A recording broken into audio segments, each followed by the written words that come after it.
Okay, so hey guys, and welcome back to another predictions video. And in today's video, I'm going to be predicting the Volkanovski versus Holloway fight. If you are new around here though and you haven't yet subscribed, please do so. Like the video if you do need like video, and let's get straight into it. So, going into this fight, Volkanovski is 24-1 with 12 KOs and 3 submissions, and Holloway is 23-6 with 10 KOs and 2 submissions.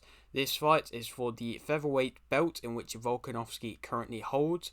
Holloway's last fight was a win via unanimous decision versus Rodriguez. Volkanovski's last fight was a win via KO in round 4 versus Jung.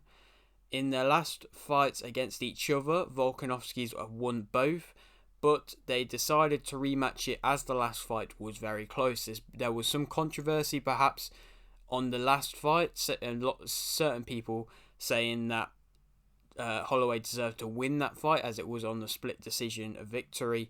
Arguably, I'd say that Volkanovski deserves both of them. It's a bit of a bold shout, but I would say he would deserve both of them. And so, I mean, they're rematching it again for the third and most probably final time. You'd hope the final time.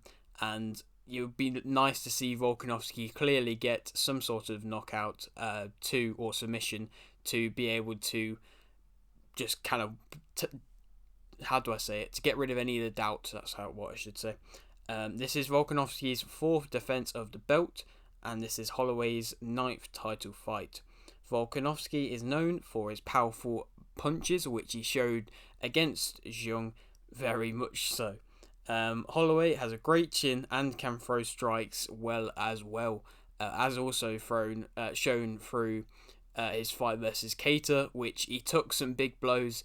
Obviously, he delivered a lot back, and I mean, he had his Matrix moment where he was just dodging punches like nothing. He's got very good head movement, and yeah, it was a very impressive fight, that fight. Also on this card, O'Malley versus Munoz are fighting, in which I think O'Malley will win via TKO in round 2 and keep the Sugar Show going.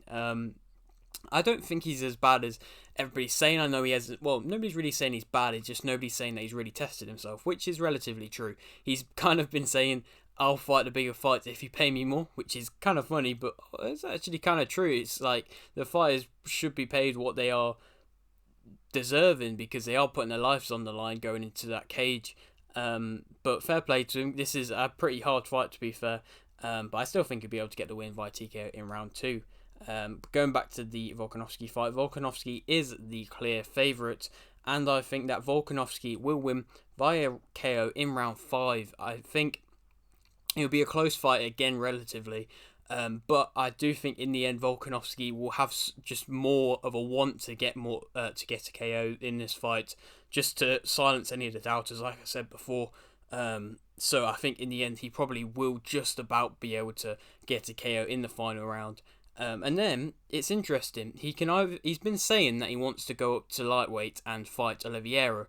That would be a very good fight. I don't know if it's going to happen because Oliveira talking about fighting like Makhachev or possibly Conor McGregor, but it would be interesting to see what happens with that.